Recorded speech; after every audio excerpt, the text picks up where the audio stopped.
Bangkrut hingga gulung tikar, ini nasib startup selama masa pandemi. Fenomena munculnya startup terjadi di berbagai belahan dunia termasuk di Indonesia. Namun saat ini tidak sedikit perusahaan rintisan itu melakukan PHK massal karyawan hingga pemberhentian operasional alias gulung tikar di tengah jalan. Kalian sendiri pasti sudah tidak asing dengan berita ini, gengs. Pasalnya, beberapa bulan terakhir berita ini berseliweran di media sosial.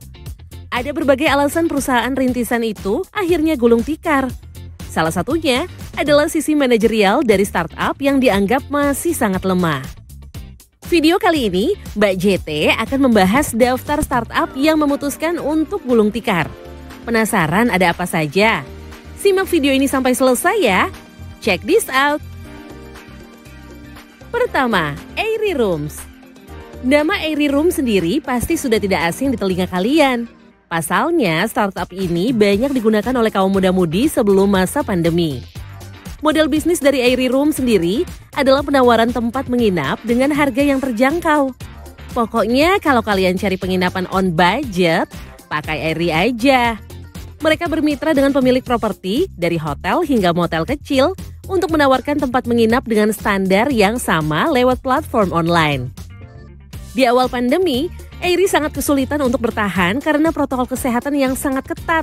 Airy Rooms yang menyetop operasionalnya per 31 Mei 2020. Kedua, Stoko. Stoko adalah startup yang menjalankan usaha dengan konsep B2B atau business to business. Fokus utama dari startup ini adalah menjual sembako secara online untuk bisnis kuliner melalui aplikasi.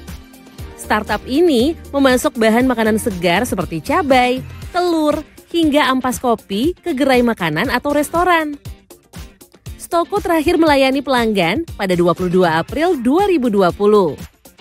Sehari sebelumnya, manajemen telah mengumpulkan karyawan yang mengabarkan penghentian operasional Stoko.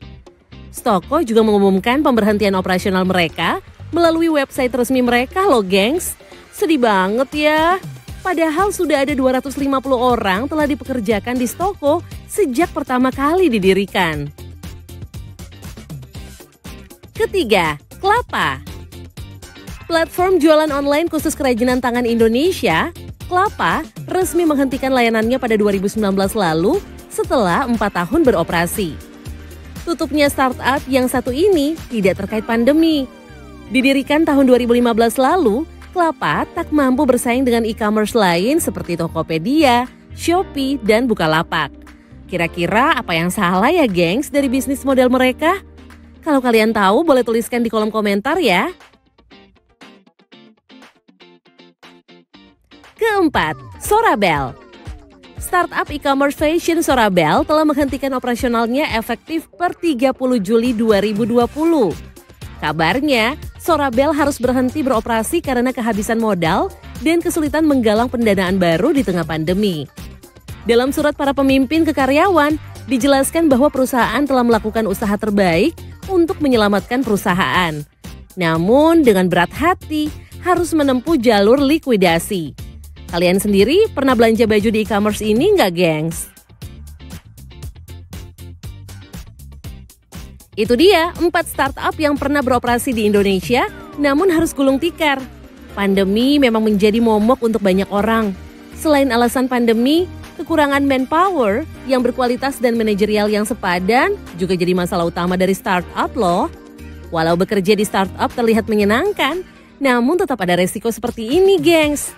Kalau kalian sendiri, apakah tertarik bergabung dengan startup? Tuliskan opini kalian di kolom komentar ya.